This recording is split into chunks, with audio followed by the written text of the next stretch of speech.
Hi hello. അപ്പോൾ ഇന്നൊരു മീൻ തല വെച്ചിട്ടുള്ള കറിയാട്ടോ. അപ്പോൾ അതിന് വേണ്ടി ആദ്യം ചട്ടി അടുപ്പത്ത് വെച്ച് ചട്ടി ചൂടായി വരുമ്പോൾ ഇതിലേക്ക് ഒരു 2 ടീസ്പൂൺ മുളക് പൊടിയും മല്ലിപ്പൊടിയും 1/4 ടീസ്പൂൺ മഞ്ഞൾപ്പൊടിയും ചേർത്ത് നന്നായിട്ടൊന്ന് വറുത്തെടുക്കാം.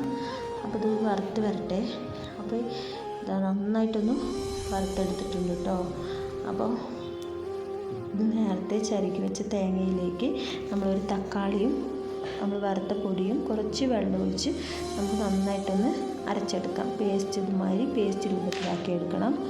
വേറൊരു ചട്ടി അടുപ്പത്ത് വെച്ച് അതിലേക്ക് എണ്ണ ഒഴിച്ച് എണ്ണ ചൂടായി വരുമ്പോൾ കുറച്ച് ഉലുവയും ജീരകവും കുറച്ച് കറിവേപ്പിലയിട്ട് നമുക്കൊന്ന് മൂപ്പിച്ചെടുക്കാം.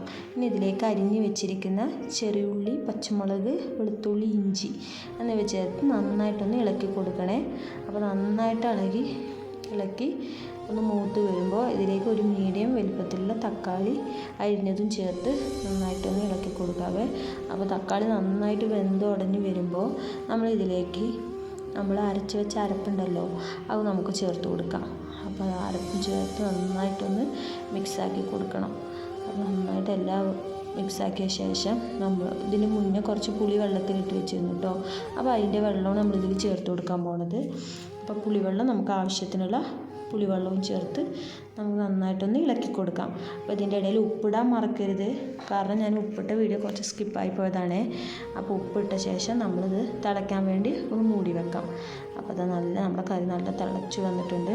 ഇതിലേക്ക് നമ്മുടെ മീൻ തല ഓരോരോ കഷ്ണങ്ങളായിട്ട് നമുക്ക് ഇട്ട് കൊടുക്കാം. അപ്പോൾ ഇട്ട് കൊടുത്ത് എല്ലാം മീൻ തല ഇട്ട ശേഷം നമ്മളിത് ഇളക്കരുത് കേട്ടോ, കാരണം അപ്പോൾ ഉടയാനുള്ള സാധ്യത ഉണ്ട്. അപ്പോൾ കയ്യിൽ വെച്ച് നമുക്കൊന്ന് താഴ്ത്തി തിളയ്ക്കാൻ വേണ്ടി നമുക്ക് മൂടി വെക്കാം.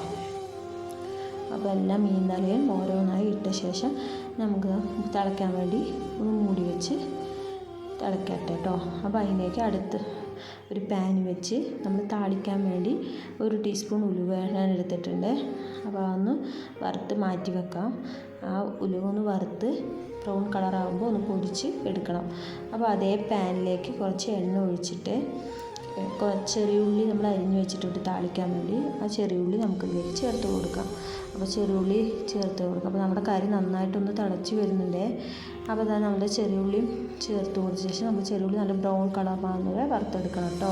നമ്മൾ പൊടിച്ച് വെച്ച ഉലുവപ്പൊടിയും കുറച്ച് കറിവേപ്പിലയും ചേർത്ത് നന്നായിട്ടൊന്ന് ഇളക്കി നമ്മുടെ കറിയിലേക്ക് ഇത് ഒഴിച്ച് കൊടുക്കാം. അപ്പോൾ നമ്മുടെ കറിയിലേക്ക് ഇത് ഒഴിച്ച് നല്ല ടേസ്റ്റും മണവും ഇരിക്കും. അപ്പോൾ എല്ലാവരും ഒന്ന് ട്രൈ ചെയ്ത് നോക്കണം കേട്ടോ. അങ്ങനെ ഉലുവയും കറിവേപ്പിലയൊക്കെ നല്ലൊരു ടേസ്റ്റ് ഉണ്ടാവും കറിക്ക്.